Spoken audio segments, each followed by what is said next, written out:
Good morning. How the devil are you doing this fine day? Hope you're all fit and well. Sad day yesterday as the world lost one of its most angelic voices with the death of Sinead O'Connor. Talented, incredibly brave, and heart-achingly beautiful. Obviously, well documented that she was a troubled soul. I can only hope that she is now at peace. But yesterday was also extremely dramatic. About 3 o'clock yesterday afternoon, we received reports of a crane collapse in Hell's Kitchen in Manhattan, New York. So I stopped what I was doing, immediately hit the go live button to bring you all the breaking news. You can find my rambling about that over on Facebook or on LinkedIn if you like.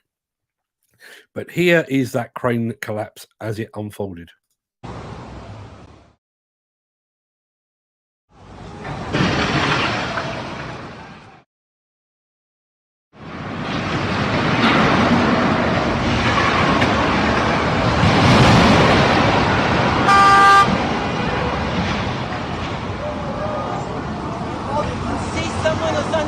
Dangling underneath. I told you to get with this. Let's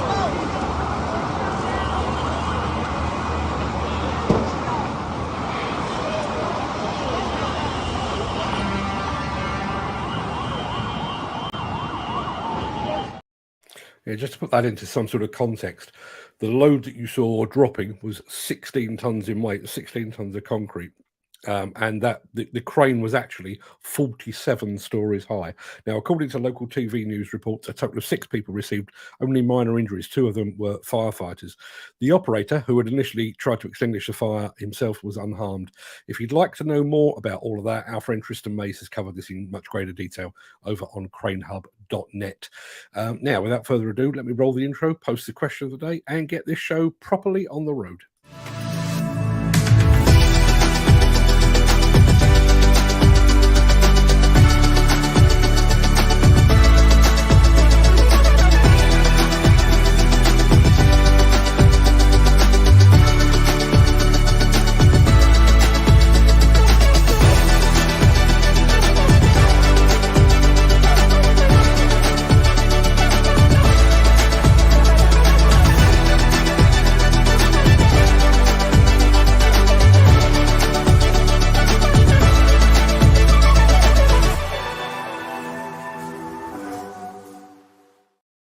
I'm going to hop very quickly over into the chat. Steve Williamson has asked a very relevant question. You may have heard the lady on the crane collapse video say that she saw somebody dangling. Was someone hanging from it? I hear. I did hear that as well. I think it was a mistake. I think what she was actually looking at was, in actual fact, the load in the skip that dropped the whole 47 floors. I'm going to say a quick good morning to Asif Khan as well, who has joined us from Facebook. Good morning to you. I don't remember seeing you here before, although my memory is not what it once was. But assuming you are here for the first time, there is your welcome confetti. Welcome to the club. Now, let me get back to where I need to be. Yes, where am I? Yeah, it is Thursday, the 27th of July. Let me just get that comment off the screen. It is Thursday, the 27th of July. Welcome to the Breakfast Show. I am your host, Mark Anthony. In today's show, the latest accounts from construction charity the Lighthouse Club have raised questions and eyebrows. We are mulching with Mazio. We're going underground with Caterpillar. Plus, Kobelco teamwork makes the dream work in Italy. And we're going to get to all of that in just a second. But first, let's take a moment to peer back through the mists of time to see what was happening on this day in history.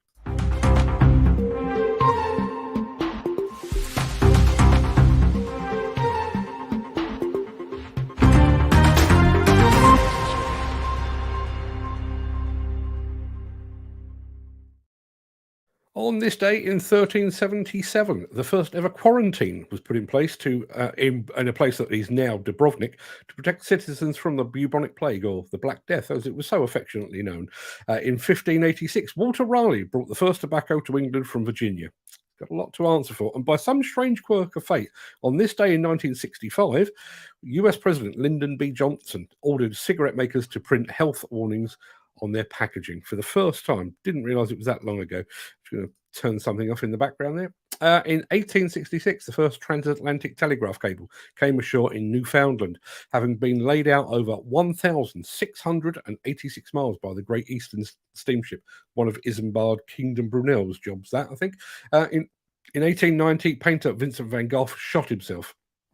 He would die from his injuries 2 days later.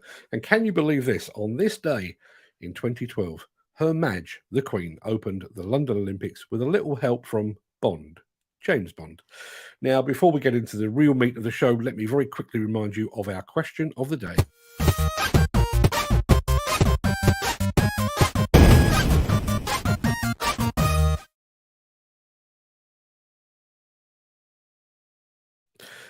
So apparently there is an echo in here. Peter McKenna has just reiterated the fact that the first transatlantic telegraph cable came ashore in Newfoundland. I know. It looks like you're doing your research in the same place that I am, but thank you very much indeed for that. So yes, going back to the question of the day, what is your proudest achievement? Is it your 50-meter breaststroke medal? Is it giving up smoking or drinking, or possibly even both? I was considered to be the 8th best fisherman in the under-16 category back in 1980. That was quite proud. And I did win a proper national social media award back in 2008. But personally, I think my greatest achievement is resisting the temptation to punch people in the throat on a daily basis. But what about you? I don't care how small or insignificant it is. In fact, the more insignificant, the better. What is your proudest achievement? Let us know in the chat.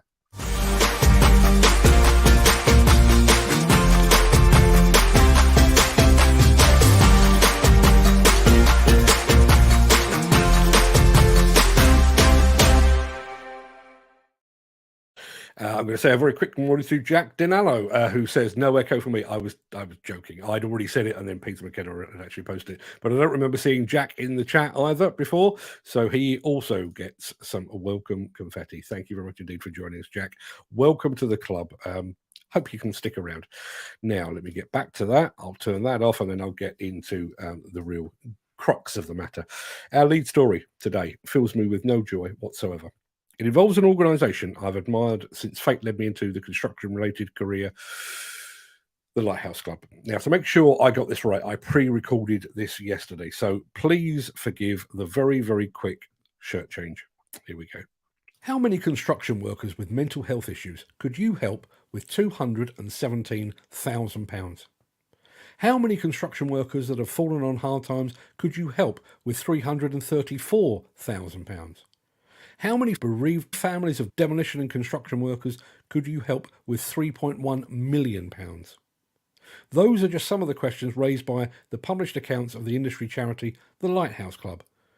The charity reportedly lost £217,000 on an investment portfolio of £1.75 million to December 2022.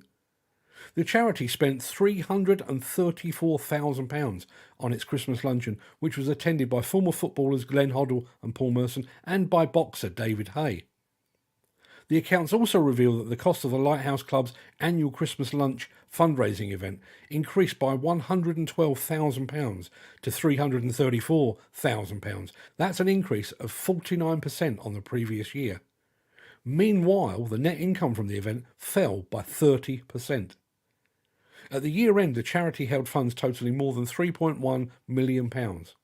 During the same period, the charity spent a staggering £1.95 million on staff and office costs, a rise of 84% on the previous year. Now, there is, of course, no suggestion of illegality or of financial impropriety. But when companies and individuals make donations to the Lighthouse Club, I'm sure they do so in the hope that the money will find its way into the pockets of bereaved families or construction workers in urgent need, not into the pocket of retired boxer David Hay, who reportedly has a net worth of $20 million. All of this begs another question. Why would a charity have a £3.1 million war chest plus a further £1.75 million in an investment portfolio? Surely that money could and should be distributed to those that need it the most. Now, as I said previously, I've been both a supporter and an admirer of the Lighthouse Club since I first started writing about construction way back in the late 1980s. They were helpful to the family of a former business partner of mine when he took his own life more than a decade ago. And as regular viewers will be aware, we have featured an advert for the charity on this very show, which we gave them for free. But based on these latest accounts, I no longer believe the charity is using its donation and grant money in a manner that best serves those that actually need it. And so, regrettably, I'm dropping our usual Lighthouse Club ad, and we will be replacing it with something else in the fullness of time. Now, this is where I would normally play it, so we've got a bit of a gap. So let's just crack on with the next video, shall we? I was actually supposed to play this for you on Monday, but the show collapsed around my ears in a manner most unbecoming. I was supposed to play it yesterday, and then the video vanished. But you know what they say, better late than never. Now, I do need to dig that out of my archives, so bear with me for 1 second just while I fire this up, and I'll bring it to you right now.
Lots of good stuff going over in the chat. Before I do that, I know I've just missed something.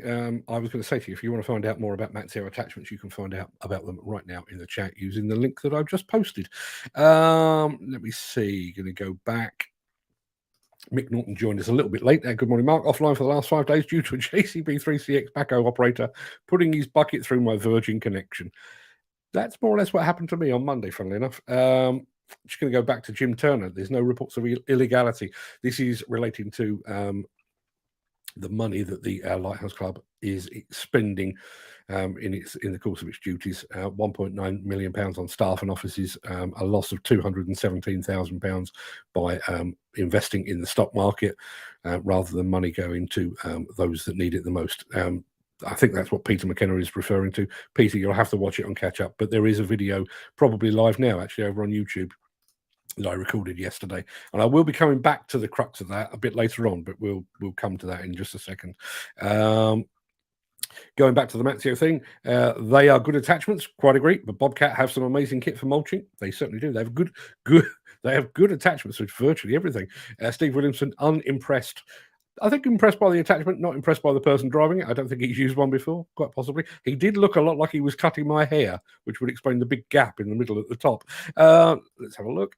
Had one of these mulchers before. Great tool, but I think better on a rotary hitch, says Dan Cullen. Lots and lots of other comments as well. And we'll get to all of that in just a second. But we are back on schedule again now. So let me get to one of these.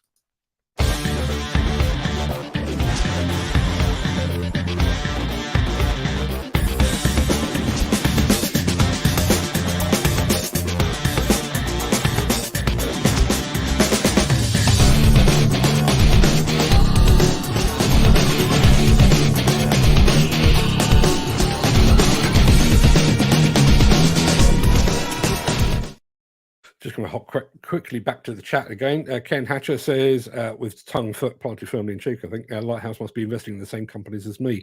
They actually, it's detailed in their accounts, and I can point you at the accounts if you would like.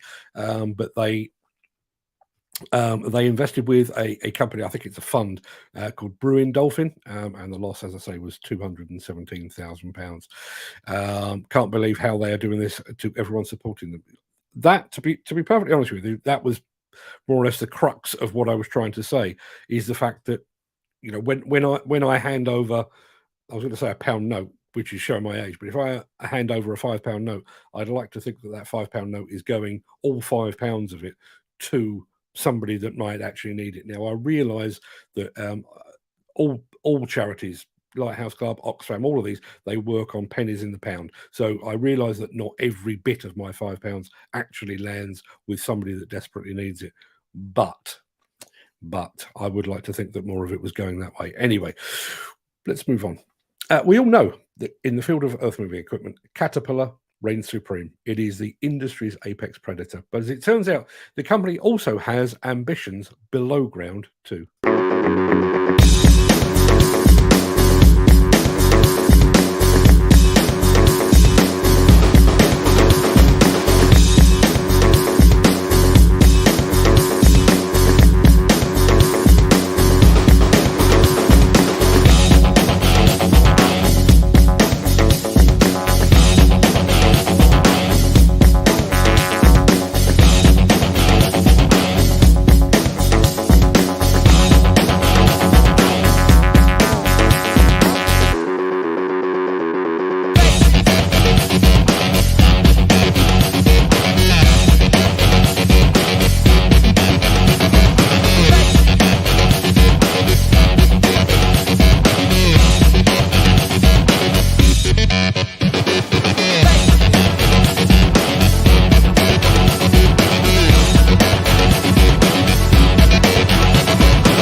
Pretty good, right? Caterpillar, undisputed kings in the dirt, now aiming to be kings below it too. Going to throw back to the chat because lots and lots of comments. No great surprise on the Lighthouse Club. I've never really trusted donating to charities, as I feel most of them aren't doing what needs to be done and spend the money where it needs to be. Lighthouse, shocking, says Steve Williamson. Shocking indeed. Sorry to say, folks, same as most charities that are around, when the captain is driving around in a Bentley, you know money isn't always going where it should. Now, I'm going to preempt this. I'm going to say right now, I'm not absolutely sure on this, but my understanding, I mean, bearing in mind the charity is actually based in Ipswich, so we're not talking about the centre of London here, but 1.9 million last year on staff and office. And my understanding, and as I say, it is purely an understanding, that staff is about 12 people. 1.9 million on staff and office costs. Dan Cullen says, totally agree, Rich, just finding another way to get richer using charity as a front. To be honest, listen, I'm not an accountant, I'm not an auditor, I'm not an economics expert, but I would have thought that working as a charity, the basic idea, and I realise you have unexpected costs, I realise you have administrative costs and what have you, but I would have thought that the primary aim of the charity, of any charity, would be to ensure that the coffers are virtually empty at all times, because you've had the money in and you've now given it to, or you've handed it out to precisely where it needs to be, rather than sitting on it. And I would, I would say the same about any charity, any trade association that is doing likewise. The money is there to help those that it's there to help, not to swell the bank account. Let's have a look. Now, just while we were talking, I actually had a message come in. It's not on the show, but it is lurking in the background. Many moons ago, I was contacted by a lady called Lorraine Shepherd, who at the time was working for the Lighthouse Club. We got to talking on LinkedIn, and it was that conversation that actually prompted me to get in touch with the marketing people at the Lighthouse Club, and that was what prompted me to have the video or their video ad on every show. I've just had a message from Lorraine over on LinkedIn to say that she resigned from the Lighthouse Club 2 weeks ago. Not entirely sure whether that's connected with the accounts. Can't actually say, and ultimately that is her decision. But now let's have a look. Jim Turner, as he always says, tune. He thoroughly enjoyed the Caterpillar piece. Now, I think we need a thing, don't we? I think we need a bit about fuel theft. Since the finance bill came into effect in April, the construction industry has seen a surge of fuel thefts. The rising cost of living has placed an additional risk of theft by employees and contractors, as well as opportunistic thieves. By using diesel dye and placing warnings of its use, you are sending a clear message that this is your fuel.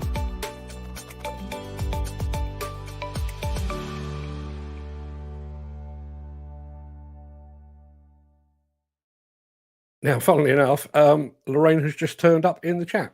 Good morning, Lorraine. Good to see you again. She's here, she says, and no, her resignation was not connected to the accounts. In a way, I'm quite glad to hear that. But somebody does make a point here when I can find it. Where is it? According to Peter McKenna, the honorary vice president is on £100,000 a year. I don't know if that's true, but here's the point. Absolutely spot on, Peter. My cousin used to work for charities. She was well paid. Charity work should mean working for free. So just to be clear, and bearing in mind the content of today's show, this is never likely to happen. If the Lighthouse Club or another industry charity phoned me up and said, "You've got a lot to say for yourself. What say you come along and do a bit for our audience at a charity event of some description?" I'm not asking for a fee. Why would I? It's for charity. So, is having Paul Merson and David Hay, and I can't remember who the other footballer was, if is having them actually going to raise any more funds? Are people sitting on the fence thinking, I might attend that, and then again I might not? Oh, Paul Merson's going to be there, I best pop along. I can't believe that is actually the case. And I'm just scanning back here just to find out who the other footballer was, because I can't see it here. Glenn Hoddle. Glenn Hoddle, who frankly shouldn't be on our TV screens anyway because he's a nutter. But yeah, why would you be charging for your time to support a charity? Makes a special kind of person to do that, I think. Now I've lost my train of thought completely. Let me get back to where I was before I rudely interrupted myself. Yes, we're going to finish today's show with not one, not two, but 3 Kobelco excavators working in perfect harmony in Italy.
Yeah, I love Kobelco machines almost as much as I love Italy. Speaking of which, I'm off there next week. So assuming they sort out the passport control and assuming Sicily is not on fire by then, I won't be here next week. So if you don't know already, tomorrow will be the last show until Tuesday, the 8th of August.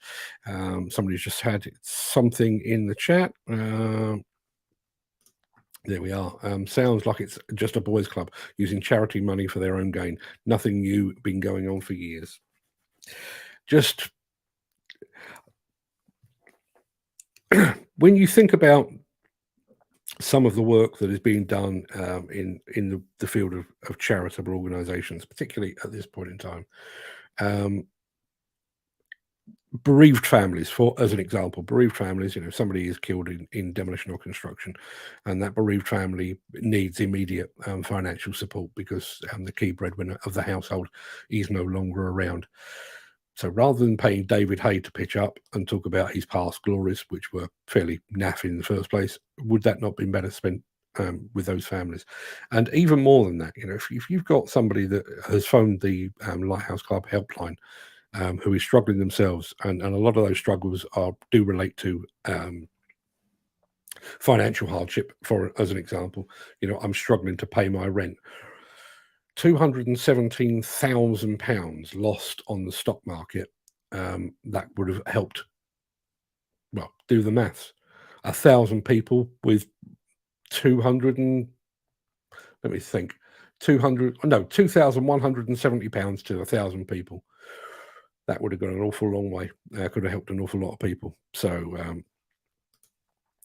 Steve Williamson says, great machines, Kobelco. Only thing is, connecting your Bluetooth for the first time is a nightmare. YouTube saved me that day.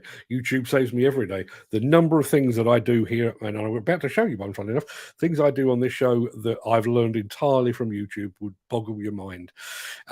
So there is no actual gripe of the week, or gripe of the day today. Instead, I'm going to show you something else, but I'm going to play the intro just nonetheless.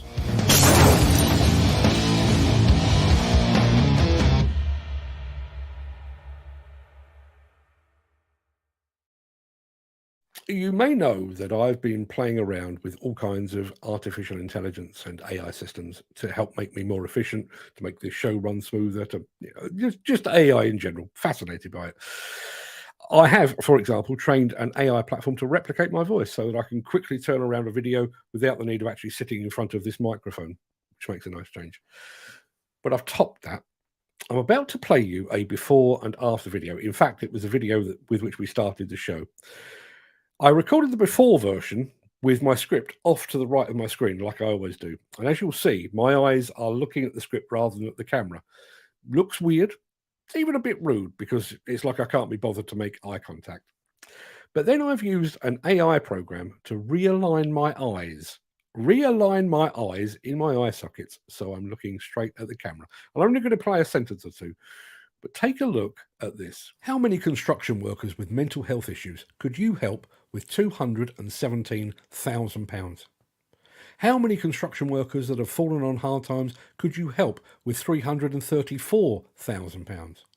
How many construction workers with mental health issues could you help with £217,000? How many construction workers that have fallen on hard times could you help with £334,000?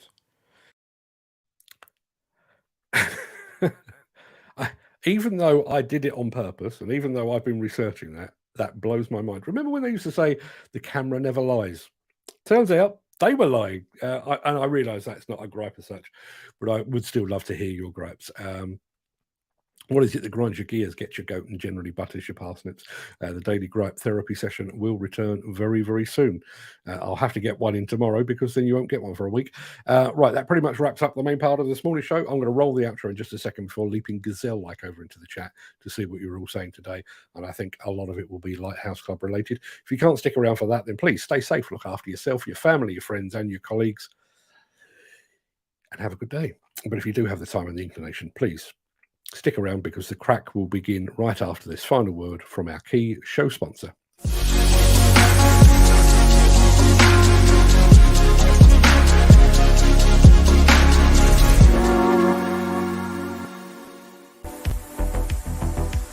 Right, good morning. Got the music playing. I'm going to go to the bottom of the chat. Steve Williamson says that's crazy. It really is.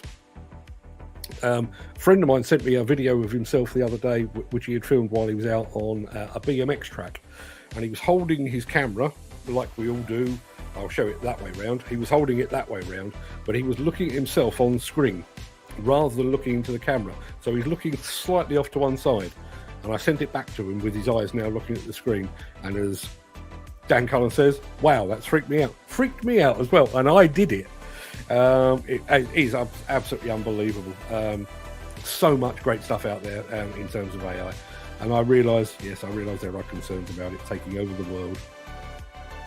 Something's got to, and frankly, given the job that our politicians are doing at the moment, I might actually prefer a bit of AI running the show. Now, back to the very beginning of the show. Dan Cullen says, "Morning, guys." Good morning to you, Dan. Thank you very much indeed for being here and for your continued support. Always welcome here. Glenn Johnston was quick off the mark this morning. Morning, Glenn. Thank you for joining us. Hope you're fit and well, my friend. Gary Muirhead, who really should be doing something far more interesting than this. He's watching live from Tenerife. Morning, Gary.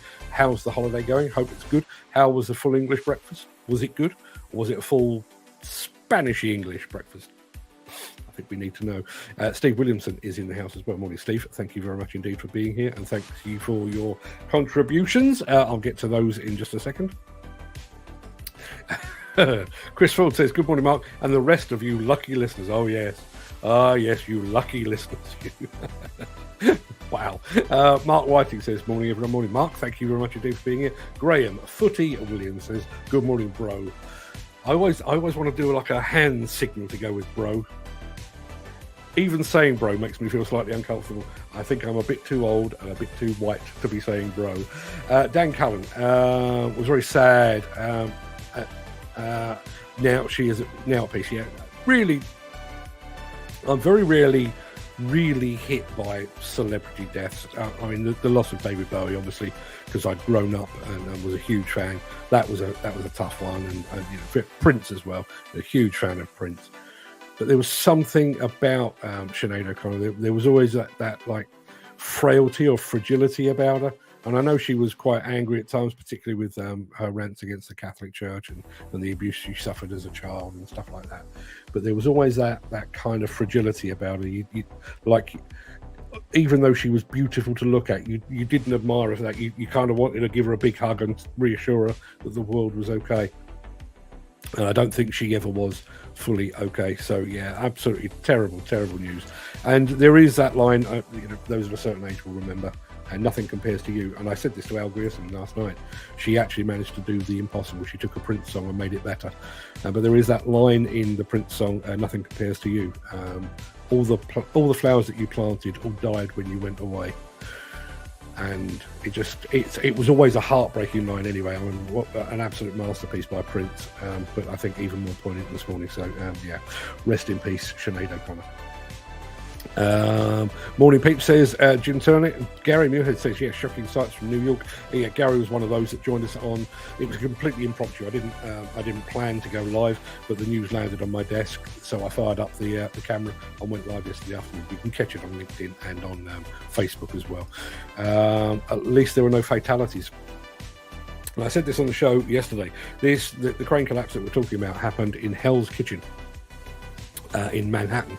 So the 16-ton load of concrete landed in the road, missed people, missed cars, missed cyclists, missed everyone.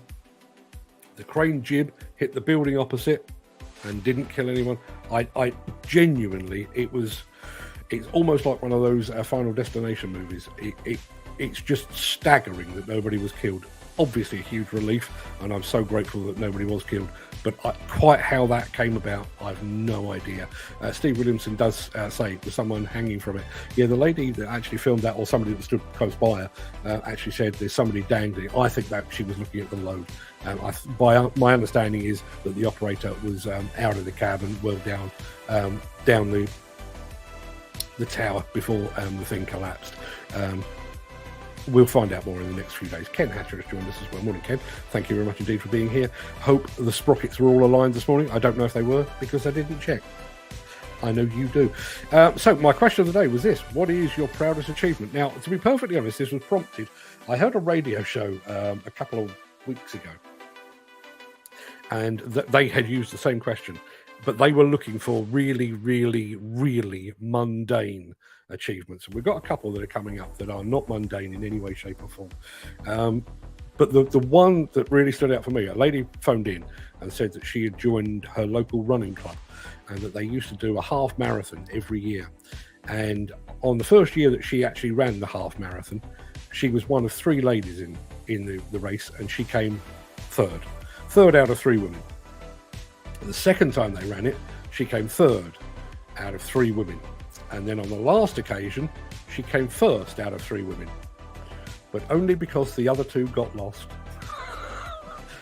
Listen, the medal still counts. I think that still counts. Asif Khan is here as well. Morning, Asif. Thank you very much indeed for being here. Peter McKenna says, hello. What have we got here then? You're starting to sound like me. Question of the day. Steve Williamson. My proudest achievement was probably getting to demo drive at Belma.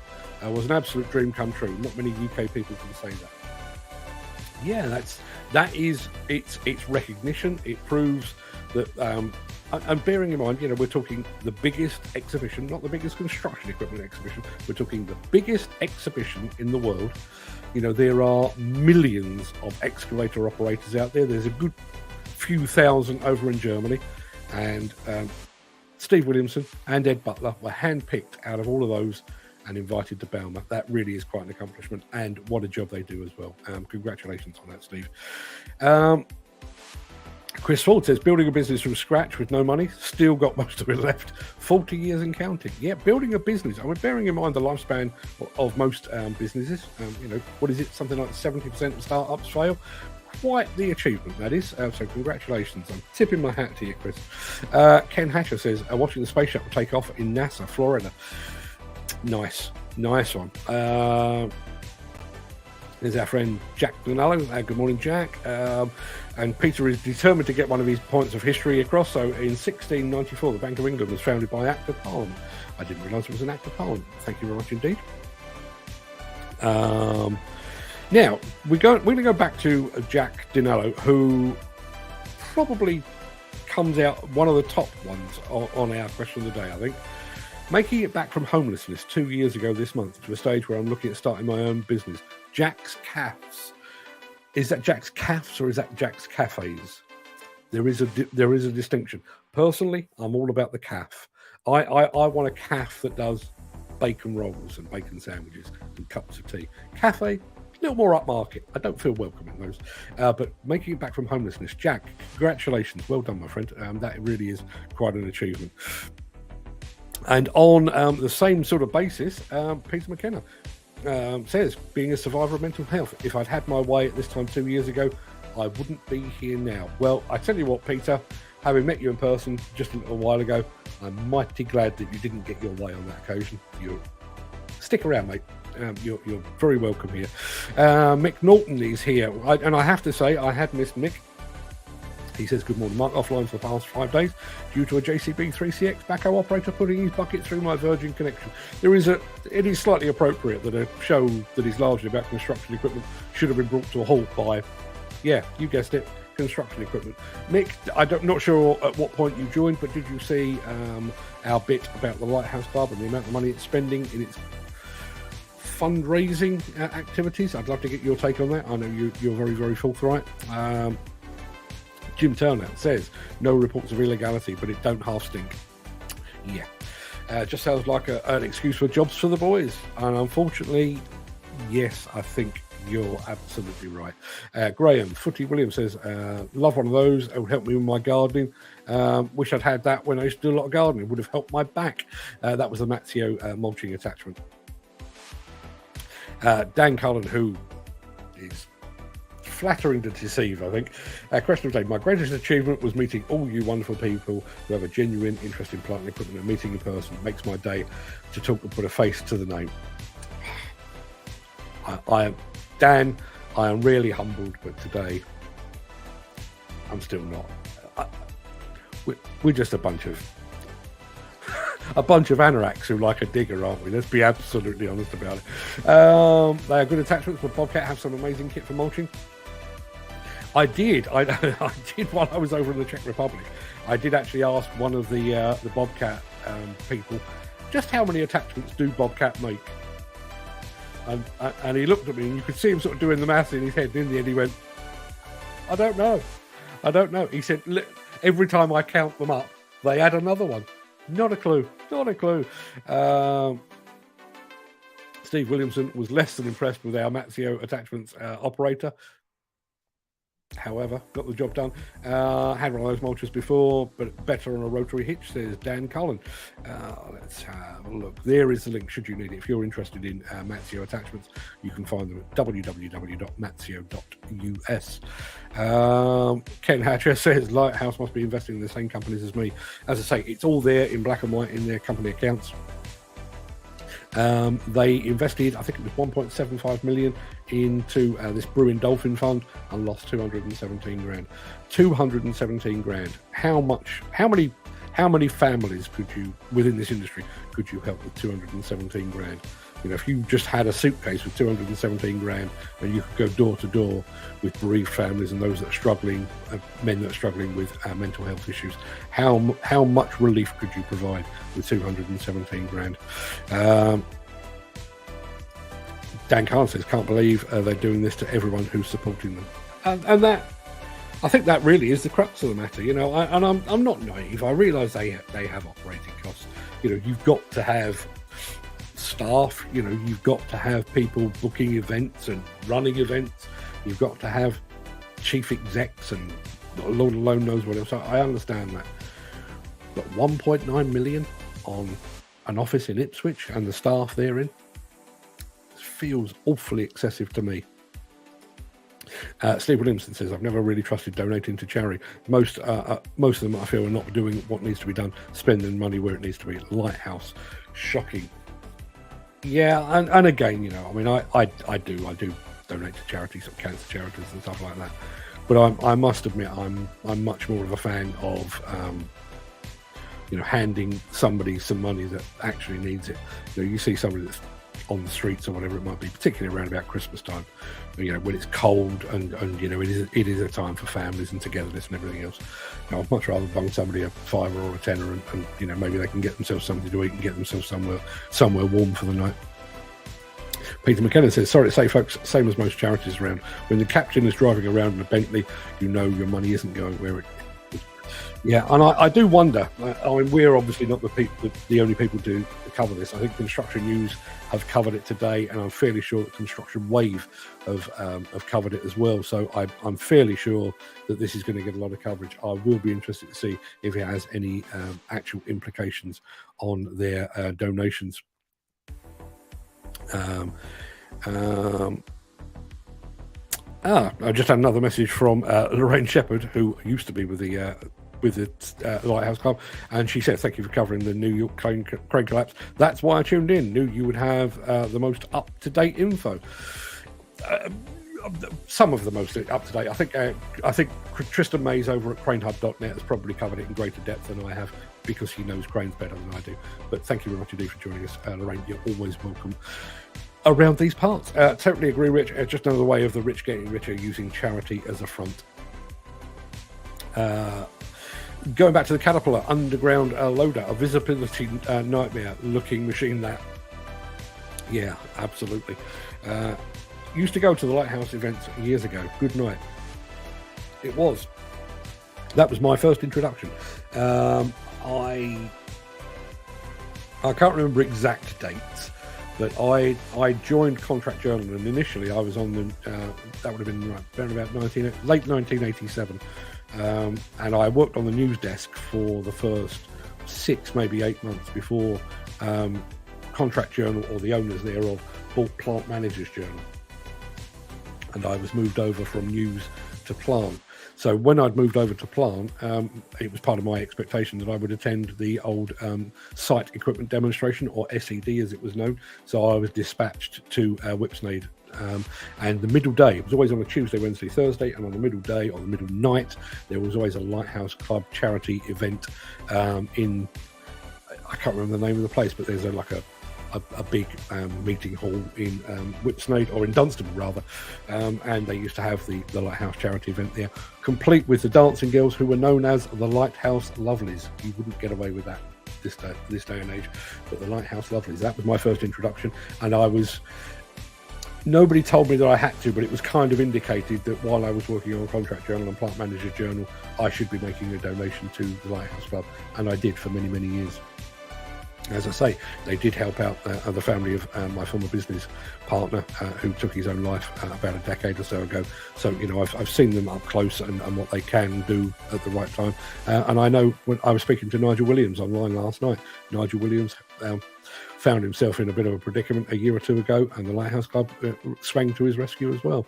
Just going to go back very quickly to my talk of the SED show, which shows how naive and stupid I was. It hasn't improved, but I was back in the day. For those of you that of a certain age, you might remember that the SED show used to take place on the back of basically the Whipsnade Safari Park. And you'd wind your way up to the top of a hill, and then you'd basically turn right, and there was SED laid out below you, and it was in like a valley off the side of a hill. And I drove up the hill, and an animal, quite a large animal, looked as if it limped across the road. I thought, oh bloody hell, you know, somebody's hit a deer and broken its leg or whatever. That probably going to last long. Another 100 yards, and another one limped across the road. And I was literally driving to the car park thinking, what an absolute disgrace. These people aren't taking care of their wildlife in any way, shape or form. And it was only when I parked the car and actually got into the show and looked up the hillside, turns out they were not deer, they were not limping, they were wallabies, and they were hopping. They were absolutely fine. I'm an idiot, as you can probably gather. Craig Williams says, good morning. Good morning to you as well, Craig. Thank you very much indeed for being here. One of the newcomers on the relative newcomers on the content creation block. Go check him out, CSW Groundworks. Let's have a look. That's some kit from Caterpillar. Yeah, I do wonder just how that came about. Were Caterpillar looking at work sites thinking, we've got excavators and dozers and dump trucks and wheel loaders. We've got all of this, but there's stuff going on underground. I think we need a piece of that. I'd like to think that's exactly what happened. And let's be honest, if Caterpillar want a slice of the market, they're big enough and ugly enough to make sure they get it. Cat makes some good stuff. They've been making them underground stuff for years. They certainly have. Absolutely spot on, Peter says. Jim Turner, my cousin, used to work for charities. She was well paid. Charity work should mean working for free. No, to be honest, I don't necessarily agree with that. I think if you are running the charity and you're overseeing staff, not a problem at all. But when that comes to the point where if a pound goes in, and because of the admin costs and the office costs and the staff costs, if all of that means that a pound goes in and 10p comes out, the balance is wrong. That's my take on it anyway. Not sure where that comes from, but the honorary vice president is on 100,000 a year. If that's true, why? It's an honorary position. Surely the gong that you get to wear around your neck should be enough, you'd have thought. Dan Cullen, I must say, Kobelco is in my top 5 machines to operate. Comfortable and great visibility, he says. I'm sure Kobelco would be delighted to hear that. Jim Turner, back to Lighthouse. Sounds like it's just a boys' club using charity money for their own gain. Nothing new, been going on for years. And, in some ways, that is one of the things that I find strangest about this. And I'm not going to say I would have more respect if there was illegality going on. That is certainly not the case. What I find bizarre and weird about this, if it turned out that somebody within a charity, and I'm not going to say the Lighthouse Club, but somebody within a charity was squirreling away money for their own purposes, it would be a disgrace. But at least you'd go, well, they got to go off to Barbados and they own a yacht and they drive a Bugatti or whatever. Doesn't condone it, but at least you could say, oh well, okay, why would a charity want money in the bank? Why would it want money in an investment fund in the stock market? Surely the very purpose of a charity is to take in money and then to give away as much as it possibly can, I think. Dan Cullen has just mentioned sprockets. Did somebody have their sprockets wrongly aligned? I didn't notice. Great machines at Kobelco. Only thing is, connecting your Bluetooth for the first time is a nightmare. YouTube saved me that day. You would have thought in this day and age, bearing in mind we've been using Bluetooth for 20 years now, you'd have thought it would be a case of press a button and it works. Don't know why that happens. Easy to build an office building for Mate's Charity. An inflated price with a very expensive maintenance package. Guaranteed easy money from the charity. Then you do the same for the Mate's Charity. Just an example of what goes on and has always gone on, says Jim Turner. Sad. The reaction to my realigned eyes. That's freaked me out. It is very freaky, isn't it? And bearing in mind, I've already shown you in the past, I can create relatively easy. I can actually create an avatar that looks like a human that will read the news and possibly even read the news in my voice, should I so desire. And I have. I've never actually played it online, but I actually created a female avatar that spoke with my voice. Quite funny. I may show it to you one day. Part of the bloopers reel, maybe. But it does go to show exactly what can be done. And that, unfortunately, it doesn't work live, which is why I'm sticking with the glasses. That and the fact that this is my break car show persona. But yeah, certainly, I think in future when I'm doing pre-recorded videos, I think I will just switch back to the normal glasses and get AI to sort my eyes out. If I could get it to sort out other parts of my anatomy, I'd probably do that as well. Steve Williamson says that's crazy. I agree. It is 100% crazy.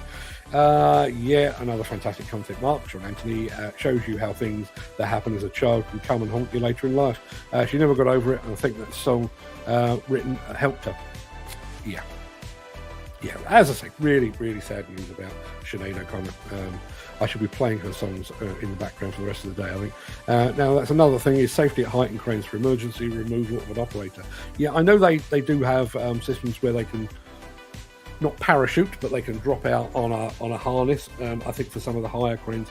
But I maybe it's the fact that it took place in New York, but the first thing that I thought of, fire at height, you immediately think back to the tragic events of 9/11, and there is a height at which fire becomes unmanageable. And thankfully the operator acted quickly, tried to put the fire out himself. When he realised he couldn't do that, he got the hell out of there, and probably saved his own life. do we need to go that high? In Manhattan, I guess you probably do. I met Peter, and only for him, I probably wouldn't have made plant works for the week. Weird how these things come about, isn't it? Question of the day: buying your own land, although only a small amount, and starting our farming business.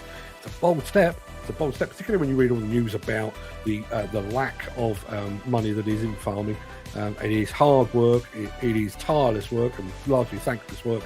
So congratulations, Jim. Well done. Keep at it, I'd say. Waiting to meet Steve Williamson, the dynamic duo, and Gary Muirhead, and a few others at Scott Plant next year. All if all goes according to plan. You and me both. I mean, I've met Steve, and I'd quite happily meet him again. He's a nice bloke. But looking forward to meeting Gary Muirhead. And not sure if Gary's still here, but he's top of my list of the people I would like to meet, because he's been very, very supportive of this show literally since the outset. Don't forget meeting Mr. Jim Turner the other week too. Makes me smile. Walk away happy. Nice. I'd like to meet Jim as well. The Lighthouse charity really puts you off donating any charities when you hear them having a jolly old time. It does. And I have to say I was a little uncomfortable in broadcasting that today, because when all is said and done, I don't want anybody to go away and think that's it, that's me and the Lighthouse Club done. I'm not donating to charity, because at the end of the day, even if it's only a fraction of the money that goes in, comes back out and helps the people, it's still helping people. But I do think, as a result of those accounts, I think they do need to take a long, hard look at themselves and exactly how they're running the operation. Our friend Jack Danilo, who is becoming quite vocal here, so good. Appreciate the comment. It can be pronounced however you're more comfortable. I just appreciate the word being spread. So I'm going with Jack's Caps. Massively charitable venture, which, to the best of my knowledge, no one does yet. Please follow once I'm established. One of the first big expansions of the plane. Not been here before, just because of your kind words. I'm glad I came. Thank you, Dan Cullen, for inviting me here. And by the way, Dan, Kirsty found a digger seat, and the foreman too, and that's where it runs out. Not entirely sure where that goes. Another charitable disappointment. Seems a common theme. Charity equals charity, says Craig Williams. Isn't that sad? Isn't that sad? The very reason that charities exist, the very reason charities should exist, is to raise money, to give that money to help others. Bearing in mind, there are organisations now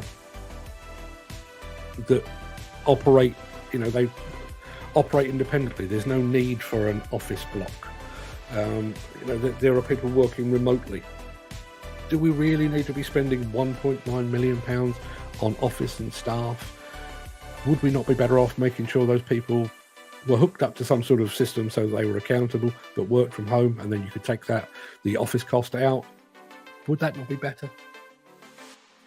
Dan Cullen says, Jack Donallo, glad to hear she got a seat. Chuffed to her, now upwards and onwards for her. Give her my best wishes. Don't know who Kirsty is, but yeah, she's got my best wishes as well. See, guys, another lady pushed boundaries and finally got what she enjoys. Fantastic news. The more the merrier, I say. Some people see mental health, etc., as a money-making scheme. I've had this conversation with a couple of my mates in the industry, Andy Stevens and Steve Kerslake of Construction and Sport, for example. There is mental health. I'm bearing in mind I've been down this road myself, so I'm treading very carefully here. Mental health is a very, very serious business. We've got a suicide rate in this industry that is 4 times the national average. It is obviously a very serious business. But I am concerned about the number of people that have jumped on the bandwagon. A lot of that is corporate, we've got a mental health awareness first aider now. Aren't we great? Well, no. Sort out the way that you work so that you don't need a mental health first aider. That would be my advice, but that's a whole other story. But back in the day, and I'm going back literally a couple of years, you had organisations like Mates in Mind. There was literally sort of 1 or 2 organisations targeting mental health in the construction industry. I've lost count of how many there are now. Now, you know, I would like to think, and I would hope that all of those are working completely altruistically. They're doing their level best to help those that are really suffering out there, and that they're spending their money wisely. But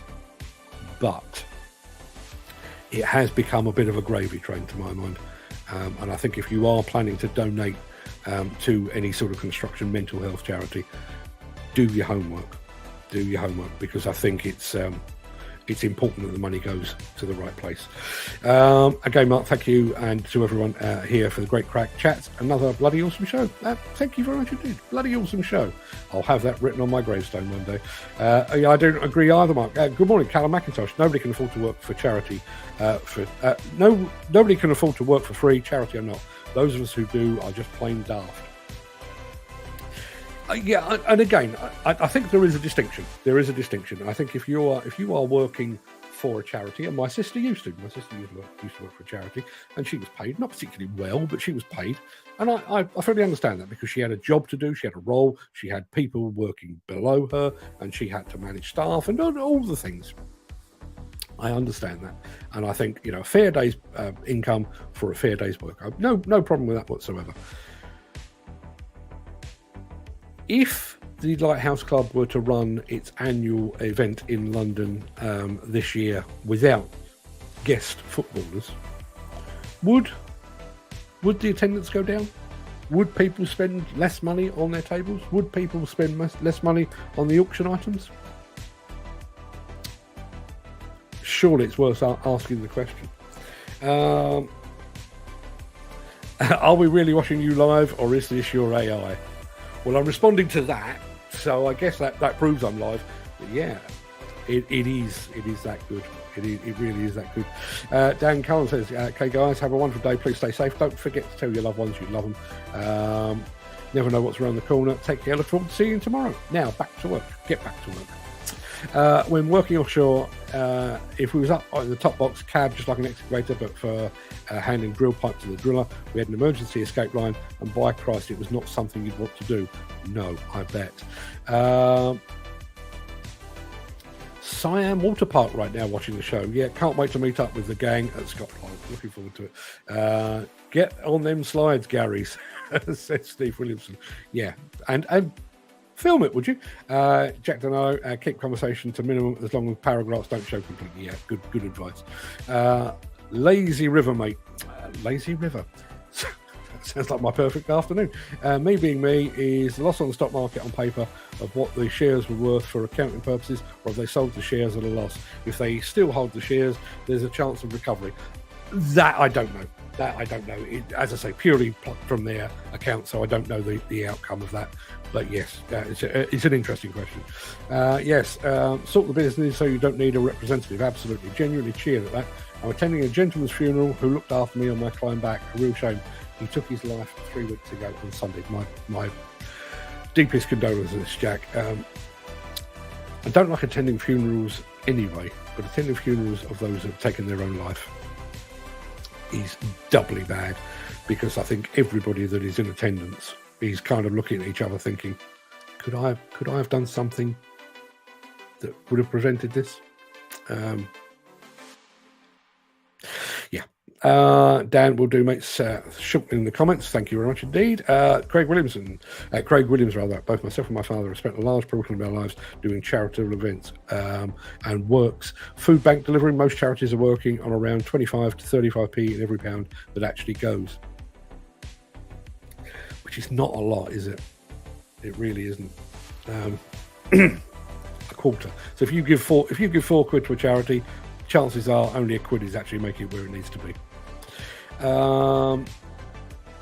Jack Danello, I'll admit I'm having to attend counselling now as well. Been going for 5 weeks. Had a panic attack as I got out of a machine. Thought that was a decent enough sign to say, now I need correcting rather. Glad I just parked. Who knows what would have happened. I would certainly say counselling. I'm not an expert. I did bereavement counselling, and it did nothing for me whatsoever. I just needed to work my way through it. But that's me, and I do know other people that have been through bereavement counselling, who really benefited from it. I'm just not a sharing your feelings kind of guy. I'm a bloke at the end of the day, and I think that's part of the problem that we have in this industry. And despite the fact that I sit here and pontificate about the need to talk, I'm one of the worst at doing so. But yeah, it's there. You know, that help is there. If you are feeling like you're struggling, you know, reach out to a counsellor, reach out to a friend, reach out to a charity, whatever it might be. Get yourself help, because Peter McKenna mentioned it earlier. You know, if he'd had his way 2 years ago, he wouldn't be here. He's still here, and he's thriving. And you know, I go back to my former partner. You know, he killed himself when we were struggling a bit financially, and I don't mean millions. I mean literally sort of 10,000, 15,000 quid in debt. You know, which, you know, in the grand scheme of things, not that big a deal. And if he had stuck around for probably, I always say 6 months, but in truth, if he'd have stuck around for about 3 months longer, the whole thing was resolved. The whole issue was over and done with, and we were back to where we needed to be. But unfortunately, he got himself into a mindset where he couldn't see a way out. And eventually he found the wrong way out. Jim Turner says, when I say working for, I didn't mean office staff, obviously. Yeah, I meant the people at the top who most probably have other incomes already, and the charity work should be their way of giving something back. Yeah, that's my point. As I say, I don't suppose I'm going to be invited along as guest speaker at the Lighthouse charity event at any time in the near future. But if they did, there would be no fee. I can't imagine in my head. You know, if I'll use David Hay, he's got $20 million in the bank, according to the internet, which is sometimes reliable. $20 million in the bank. So if Microsoft phoned David Hay up and said, "We'd like you to come and talk motivation at one of our events," you'd think, Microsoft? Yep, absolutely. That'll cost you $100,000 or more for half an hour. Not a problem at all. But if Oxfam or Great Ormond Street reached out and said, "Mr. Hay, you're a boxer. We'd like you to come and talk about motivation for a bunch of cancer-ridden children." At what point do you think, yeah, that's a money spinner? Really? Leaves a bad taste in my mouth. I think, yeah, you should be paid for charity work, but by God, don't take the bloody piss. Too much greed. Well said, Steve Williamson. And he says, diggers and dozers helped me a lot with mental health, got me in front of the more in front of the camera, helped me when I want to do something, and also the videos I made me so proud on what I do. It is a public service we offer. And incidentally, just on the subject of diggers and dozers, you can tell your partner in crime, Mr. Butler, we finally, 5 weeks later, well, it'll be 5 weeks tomorrow actually, but 5 weeks later, finally got my wife's car back, which means that we now have access to the diggers and dozers stickers that were in the boot, and we owe one to Ed Butler. So tell him to send me his address and we'll get those in the post for him forthwith. Right, people, that is an hour and 10 minutes. Good Lord. Can't I ramble, eh? I'm back here for, what do you think? Where are we today? Thursday. It's my last show for a week tomorrow. I am hoping that I can record something that will work while I'm away. Can I get a sticker? I'll be honest with you, Dan, we got a limited edition, and I don't know how many there are. I genuinely, I think we only ordered about 15, and most of them have gone. But I'll have a word. A key point for me is that Lighthouse Club still needs to exist. Our people need it. Let's not let this put us off supporting it, but instead let's hold the CEO and trustees to account and ensure this doesn't repeat itself. I would like that printed on a t-shirt, and I will wear it for the rest of the week. That is the point. As I said, there is no question of illegality. There is no question of impropriety. It is at best an imbalance of the money in and the money out and the way that money is being spent. Do not let it prevent you supporting the charity or another charity, because the work that they ultimately do, including the helpline for our mental health sufferers, it is invaluable. So well said, Callum. Yeah, I'll leave that on the screen for now. It is my last show tomorrow. I am hoping to pre-record something that I will probably set to autoplay in my absence on Wednesday while I am away. But there is still a very real possibility that I won't be going anywhere. Parts of Sicily, not at the moment the bit that I'm going to, but the parts of Sicily are on fire. The airport that I'm flying to has been on fire, and apparently there are quite a few delays in passport control. I spoke to the holiday company yesterday, and as of yesterday afternoon, about 4 o'clock, the holiday was still very much on. But if I get a phone call to say the holiday is very much off, I'll be back here on Monday. In the nicest possible way. I'm hoping that won't be the case, but I'll keep you posted anyway. So everybody, go and have a fantastic day. Look after yourselves, and spare a thought for Sinead O'Connor and her family. Till I see you all again, have a great one. No one will trust the Lighthouse Club now. That's it, done. Just being honest, says Steve Williamson. As I say, I'm hoping that's not the case. I just, bearing in mind there are trustees and there are CEOs, I would like to think that our coverage here, the coverage over on Construction Wave, Construction News, and my guess is probably Construction Inquirer and the Construction Index will follow up on this as well.